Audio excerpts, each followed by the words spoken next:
வரக்கூடாது என்று இவர்கள் எதிர்பார்த்தார்கள் திமுக. சிபிஐ விசாரணை வரவே கூடாது. வேற அஷ்ரகர் தலைமையில் எஸ்ஐடி இருக்கணும். ரெண்டுமே வச்சுங்கன்னு கொடுத்துட்டான் உச்சநீதிமன்றம். சிபிஐயும் விசாரிக்கும், சிபிஐ ஒழுங்கா விசாரிக்குதா என்பதை சிறப்பு புலனாய்வு குழு கண்காணிக்கும். அதிரடி அஸ்ராக் எஸ்ஐடி எந்த அதிரடி வேண்டாம், அடங்கி உட்காருங்கள் என்று கூறிவிட்டது.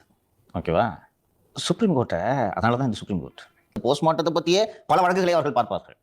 அப்படி இருக்கும்போது ஒரு நைட்டில் 3 மணி நேரம் 4 மணி நேரத்துக்குள்ள 41 பாடி அவங்க போஸ்ட்மார்ட்டம் பண்ணி 5 மணிக்கு எரிச்சிட்டாங்க அப்படின்றது அவர்கள் அது கவனத்திற்கு கொண்டு வந்த போது அது அவங்களை எவ்வளோ டிஸ்டர்ப் பண்ணும். இப்போ அந்த டிஸ்டர்ப்னால தான் சிபிஐக்கு மாற்றிருக்காங்க சார். ஆமாம், அப்போ சம்திங் நாட் ரைட். சிபிஐ விசாரணை தானே கேட்குறாங்க, விசாரிக்க கூடாதுன்னு யாரும் சொல்லல. இன்னொன்று சிபிஐ விசாரணை பார்த்து நீங்கள் இப்போ இவ்வளோ பயப்படுறீங்க? அப்போ நீங்கள் எதை தப்பு பண்ணுறீங்க? எக்ஸாக்ட்லி, ஏன் பயப்படுறீங்க? யோ, யார் விசாரிச்சா என்னையா? எங்களுக்கு என்ன பயமா? விசாரிங்க, நாங்கள் நல்லா தான் பாதுகாப்பு கொடுத்துருக்கோம். என்னவென்றால் விசாரித்தால் பல்வேறு உண்மைகள் வெளியே வரும்.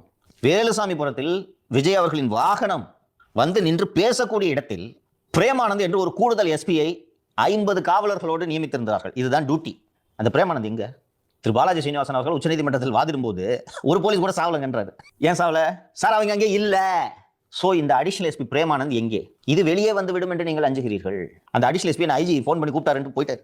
எங்கே போனாங்க? இல்லங்க, அங்க இருந்திருந்தீங்கன்னா நீங்களும் நசுக்கப்பட்டிருப்பீங்க. அப்போ ஏய் கூட்டம் சேர்த்து நீங்க அலர்ட் பண்ணிருக்கலாம். யோ வண்டி எங்க நிப்பாட்டியா? கான்ஸ்டபிள் செத்துருவான், கை கொண்டு வச்சுட்டு பொம்பளைக்கு நிக்குது. நீங்க எங்கேயா போனீங்க? அந்த பஸ் நிக்குதுலப்பா, அந்த சர்க்கம்ஃபரன்ஸ்ல போலீஸ் எங்க? நம்மளுமே வீடியோல உட்காந்து பார்த்து தானே சார். எங்க போலீஸ்?